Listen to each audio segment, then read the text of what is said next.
গত বছরের গ্রীষ্মে বাংলাদেশ জুড়ে ছাত্র ও তরুণদের আন্দোলন দমনে নিরাপত্তা বাহিনীকে প্রাণঘাতী অস্ত্র ব্যবহারের নির্দেশ দিয়েছিলেন তৎকালীন প্রধানমন্ত্রী শেখ হাসিনা। এমন একটি ফাঁস হওয়া অডিওর সত্যতা নিশ্চিত করেছে বিবিসির অনুসন্ধানী ইউনিট বিবিসি আই ইনভেস্টিগেশন। অডিওটি এখন মানবতাবিরোধী অপরাধের বিশেষ ট্রাইব্যুনালে মূল প্রমাণ হিসেবে উপস্থাপনের প্রস্তুতি নিচ্ছে রাষ্ট্রপক্ষ। ২০২৫ সালের মার্চে অনলাইনে প্রকাশিত অডিওটিতে শেখ হাসিনাকে বলতে শোনা যায়, ঘটনাস্থলে যারা যাবে প্রাণঘাতী অস্ত্র নিয়ে যাবে, যেখানেই পাবে গুলি করবে। এই কথোপকথনের সময় তিনি গরম ভবনে অবস্থান করছিলেন বলে জানিয়েছে সূত্র। বিবিসি বলছে, একজন অজ্ঞাতনামা জ্যেষ্ঠ সরকারি কর্মকর্তার সঙ্গে শেখ হাসিনার আলাপনের এই রেকর্ডটি এখন পর্যন্ত সবচেয়ে গুরুত্বপূর্ণ প্রমাণ, যা সরাসরি প্রাণঘাতী দমন অভিযানের পেছনে প্রধানমন্ত্রী হাসিনার নির্দেশের বিষয়টি নিশ্চিত করে।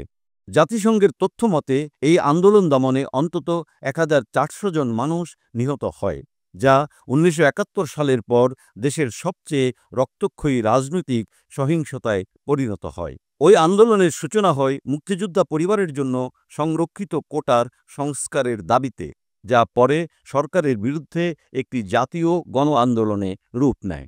বিবিসির ফরেনসিক বিশ্লেষণ অনুযায়ী অডিওটিতে কোনো সম্পাদনা, বিকৃতি কিংবা কৃত্রিমতা পাওয়া যায়নি। নিরপেক্ষভাবে বিশ্লেষণ করে ফরেনসিক প্রতিষ্ঠান এয়ারশুট নিশ্চিত করে যে রেকর্ডটি খাঁটি এবং শেখ হাসিনার কণ্ঠস্বরের সঙ্গে তা মিলে গেছে। বাংলাদেশের অপরাধ তদন্ত বিভাগ সিআইডি নিজেদের তদন্তেও একই রকম নিশ্চিত হয়েছে। অডিওটি ফাঁসের পর দেশে বিদেশে ব্যাপক আলোচনার জন্ম দেয়। যদিও আওয়ামী লীগ বলছে রেকর্ডটি আদৌ শেখ হাসিনার কিনা তা নিয়ে সন্দেহ রয়েছে। দলের এক মুখপাত্র আরও বলেন, এতে কোনো অবৈধ উদ্দেশ্যের প্রমাণ নেই। তবে ফোনালাপের পরের দিনগুলোতে রাজধানী ঢাকায় সামরিক গ্রেডের অস্ত্র ব্যবহারের প্রমাণ মিলেছে, যা বিবিসির হাতে আসা পুলিশি নথিতে উল্লেখ রয়েছে।